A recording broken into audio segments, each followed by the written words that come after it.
Hello student. तो आज GK GS और डेली करंट अफेयर्स के इस चैनल पर आप सभी का स्वागत है। आज हम लोग जो है प्रीवियस 7 डेज का टॉप 20 करंट अफेयर का क्वेश्चन जो वीकली क्वेश्चंस होता है उसको हम लोग देखेंगे और उसकी डिटेल्स व्याख्या भी करेंगे। तो आइए देखते हैं पहला क्वेश्चन कौन सा है हमारे पास। तो पहला क्वेश्चन जो है, हाल ही में किस देश ने वर्ष 2026 को international year of the clean energy घोषित करने का प्रस्ताव रखा है? ये पहला क्वेश्चन है, तो आप लोग इसका सही जवाब दीजिए पहले। तो ये जो है, ये भारत जो है ये प्रस्ताव रखा है कि 2026 को international year of the clean घोषित किया जाए।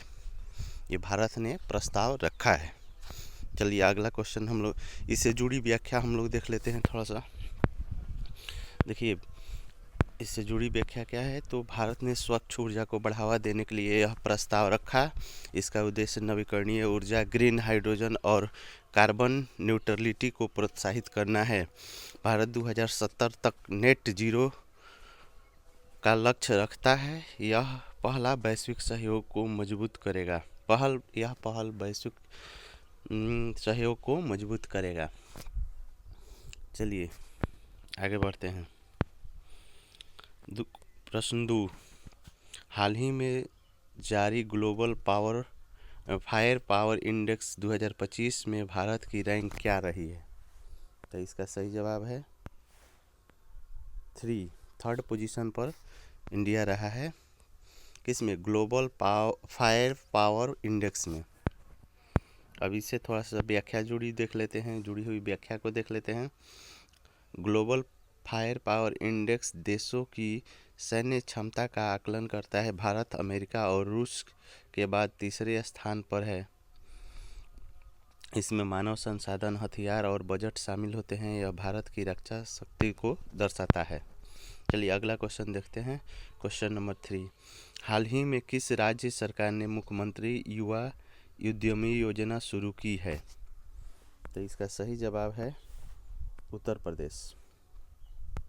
चलिए आगे बढ़ते हैं। इससे जुड़ी हुई थोड़ा सा, इसका उद्देश्य जो है युवाओं को स्टार्टअप प्रोत्साहित करना है। चलिए आगे बढ़ते हैं। क्वेश्चन नंबर 4, हाल ही में किसे भारत का नया मुख्य चुनाव आयुक्त नियुक्त किया गया है? ये भी क्वेश्चन जो है आप लोग जानते हैं, ज्ञानेश कुमार को। अब इसे डिटेल्स व्याख्या देख लेते हैं हम लोग।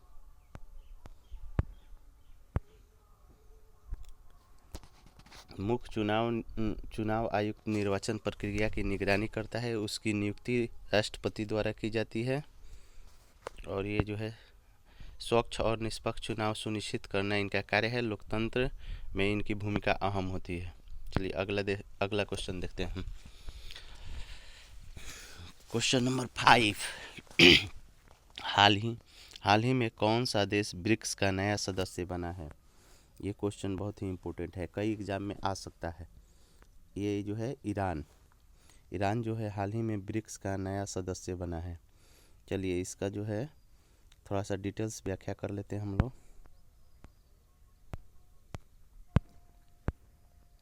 ब्रिक्स समूह वैश्विक आर्थिक सहयोग को बढ़ावा देता है। नए सदस्यों को जुड़ने से इसकी ताकत बढ़ी है। ईरान के शामिल होने से ऊर्जा व्यापार सहयोग मजबूत होगा। यह पश्चिमी वर्चस्व को संतुलित करता है। चलिए आगे देखते हैं हम लोग। हाल ही में भारत ने किस देश के साथ समुद्री सुरक्षा अभ्यास किया है? तो हाल ही में भारत ने, इस क्वेश्चन का आंसर आप लोग दीजिए।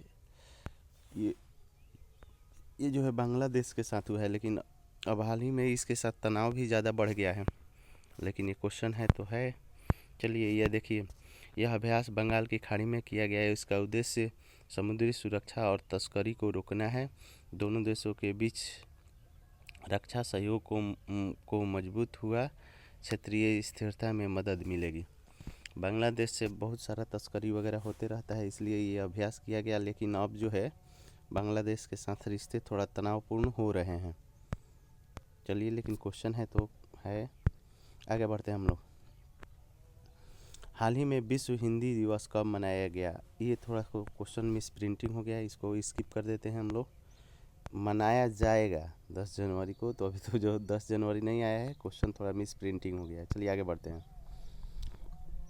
प्रश्न 8, हाल ही में किस भारतीय शहर को वर्ल्ड क्राफ्ट सिटी का दर्जा मिला है? तो वर्ल्ड क्राफ्ट सिटी का दर्जा जो है हाल ही में श्रीनगर को दिया गया है। श्रीनगर इसका सही आंसर है। अब इससे जुड़ी व्याख्या देख लेते हैं हम लोग। श्रीनगर अपनी हस्तशिल्प कला के लिए प्रसिद्ध है। यह दर्जा वर्ल्ड क्राफ्ट काउंसिल द्वारा दिया गया है। इससे स्थानीय कारीगरों को वैश्विक पहचान मिलेगी, पर्यटन को बढ़ावा मिलेगा। प्रश्न 9, हाल ही में इसरो ने किस रॉकेट का सफल परीक्षण किया है? ये क्वेश्चन बहुत इंपॉर्टेंट है, इसका जवाब आप लोग दीजिए। तो इसका सही जवाब है गगनयान TB-D1। इसका सही जवाब है गगन। इससे जुड़ी थोड़ा व्याख्या देख लेते हैं। यह गगनयान मिशन का टेस्ट व्हीकल है। इसका उद्देश्य मानव मिशन की सुरक्षा जांचना है। यह भारत का पहला मानव अंतरिक्ष मिशन है। इसरो की बहुत बड़ी उपलब्धि है। चलिए आगे बढ़ते हैं। प्रश्न 10, हाल ही में किस बैंक ने ग्रीन फिक्स्ड डिपॉजिट लॉन्च की है? तो इसका सही जवाब है ग्रीन फिक्स डिपॉजिट लॉन्च की है। इसका सही जवाब है SBI। भारत का सबसे बड़ा बैंक जो है सरकारी बैंक SBI, इसने जारी किया है। इससे संबंधित थोड़ा सा देख लेते हैं। ग्रीन FD से प्राप्त धन पर्यावरणीय परियोजनाओं में लगाया जाएगा। इससे सतत विकास को बढ़ावा मिलेगा। चलिए आगे बढ़ते हैं। क्वेश्चन नंबर 11, हाल ही में भारत ने किस देश के साथ डिजिटल पब्लिक इंफ्रास्ट्रक्चर सहयोग समझौता किया है? तो इसका जवाब जो है सही जवाब इसका जो है श्रीलंका है। इसका सही जवाब श्रीलंका है। आगे बढ़ते हैं। इससे संबंधित थोड़ा सा क्वेश्चन व्याख्या कर लेते हैं। भारत ने UPI, डिजिटल लॉकर और आधार जैसे प्लेटफॉर्म साझा करने के लिए समझौता किया है। इससे श्रीलंका में डिजिटल सेवाएं मजबूत होगी। भारत की डिजिटल कूटनीति को बढ़ावा मिलेगा। यह पड़ोसी देशों के साथ सहयोग को दर्शाता है। चलिए आगे बढ़ते हैं। प्रश्न संख्या 12, हाल ही में राष्ट्रीय सांख्यिकी दिवस कब मनाया गया? तो ये हाल ही में तो नहीं है, थोड़ा सा पुराना क्वेश्चन ले लिया गया है। चलिए प्रिंट हो गया है।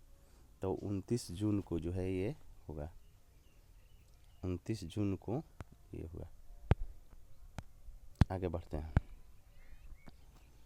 अब इससे थोड़ी डिटेल्स व्याख्या को देख लेते हैं।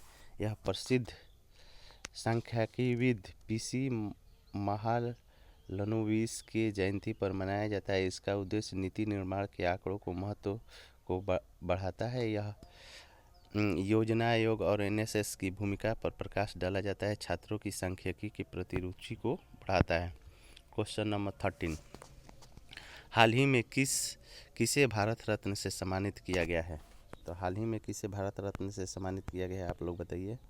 तो इसे में लाल कृष्ण आडवाणी जो है सही आंसर है। इससे जुड़ी व्याख्या देख लेते हैं। भारत रत्न देश का सर्वोच्च नागरिक सम्मान है। लाल कृष्ण आडवाणी का भारतीय राजनीति में महत्वपूर्ण योगदान रहा है। वे उप प्रधानमंत्री भी रह चुके हैं। यह सम्मान आजीवन योगदान के लिए दिया जाता है। चलिए आगे बढ़ते हैं। हाल ही में कौन सा देश दुनिया का सबसे बड़ा चावल निर्यातक देश बना है? तो ये क्वेश्चन का सही जवाब है भारत। भारत जो है दुनिया का सबसे बड़ा चावल निर्यातक देश बन गया है। आइए आगे देखते हैं, व्याख्या देख लेते हैं थोड़ा सा। भारत ने वैश्विक चावल बाजार में अग्रणी स्थान प्राप्त किया है। बासमती और गैर बासमती दोनों निर्यात में भारत आगे है। इससे कृषि निर्यात को बढ़ावा मिलेगा, किसानों की आय बढ़ेगी। अगला क्वेश्चन है 15, हाल ही में किस राज्य में ग्लोबल इन्वेस्ट समिट आयोजित की गई थी? तो इसका सही जवाब है, ये स्किप कर देते हैं। इसका सही जवाब है मध्य प्रदेश। इसे डिटेल्स व्याख्या को देखते हैं। इस समिट का उद्देश्य निवेश आकर्षित करना, उद्योग, ऊर्जा और इंफ्रास्ट्रक्चर पर फोकस किया गया है। रोजगार को बढ़ावा देने के लिए ये किया गया है। चलिए आगे बढ़ते हैं। क्वेश्चन नंबर 16, हाल ही में भारत का पहला AI डेटा सेंटर पार्क किस राज्य में स्थापित किया गया है? ये क्वेश्चन इम्पोर्टेंट है। तो ये जो है गुजरात में स्थापित किया गया है। इससे डिटेल्स व्याख्या को हम लोग देख लेते हैं। यह पार्क आर्टिफिशियल इंटेलिजेंस और क्लाउड कंप्यूटिंग को बढ़ावा देगा। इससे स्टार्टअप और टेक कंपनियों को लाभ होगा। डिजिटल इंडिया मिशन को मजबूती मिलेगी, रोजगार बढ़ेगा। क्वेश्चन नंबर 17, हाल ही में विश्व ब्रेल दिवस मनाया गया। हाल ही में विश्व ब्रेल दिवस मनाया गया। तो इस क्वेश्चन का सही जवाब है 3 जनवरी को। अभी पिछले 3 जनवरी को मनाया गया। और विश्व ब्रेल दिवस जो है दृष्टि बाधित व्यक्तियों के लिए मनाया जाता है। लुई ब्रेल की जयंती पर इसे मनाया जाता है। इससे दिव्यांगों को शिक्षित किया जाता है, शिक्षा को बढ़ावा मिलता है। चलिए क्वेश्चन नंबर 18, हाल ही में किस भारतीय खिलाड़ी ने अंतर्राष्ट्रीय क्रिकेट से संन्यास लिया है। तो ये जो है ये इस क्वेश्चन का आंसर, सही आंसर शिखर धवन होगा। चलिए आगे बढ़ते हैं। शिखर धवन जो है इनके बारे में आप लोग तो क्रिकेट बहुत ज़्यादा जानते ही हैं। थोड़ा सा आईसीसी टूर्नामेंट में शानदार प्रदर्शन के लिए और ये जो है अपना संन्यास ले लिए हैं। चलिए आगे बढ़ते हैं। हाल ही में प्रधानमंत्री सूर्य घर योजना का उद्देश्य क्या है। हाल ही में उद्घाटन किया गया, इसका उद्देश्य क्या है इस योजना का। तो इस योजना का उद्देश्य है सौर ऊर्जा को बढ़ावा देना। क्वेश्चन नंबर बी, सौर ऊर्जा का बढ़ावा देने से जो है इलेक्ट्रिसिटी और जो है जो ऊर्जा का पर हम लोग डिपेंड रहते हैं उसमें कमी आएगी। और ये जो है इस योजना के तहत छतों की घरों पर सोलर पैनल लगाए जाएंगे। बिजली बिल में कमी आएगी, स्वच्छ ऊर्जा का प्रोत्साहन मिलेगा। भारत नेट जीरो लक्ष्य में मदद मिलेगी जो 2070 तक रखा गया है। चलिए लास्ट क्वेश्चन हमारे पास है, हाल ही में किस देश ने चंद्रमा के साउथ पोल पर मिशन भेजने की घोषणा की है। चंद्रमा के साउथ पोल पर मिशन भेजने की घोषणा की है। तो इसका सही जवाब है जापान। अब इसे जो डिटेल्स जो है व्याख्या हम लोग देख लेते हैं। जापान का मिशन चंद्रमा के दक्षिणी ध्रुव पर अध्ययन करेगा। यह क्षेत्र जल, बर्फ और की संभावना के लिए महत्वपूर्ण है। अंतरिक्ष अनुसंधान में सहयोग बढ़ेगा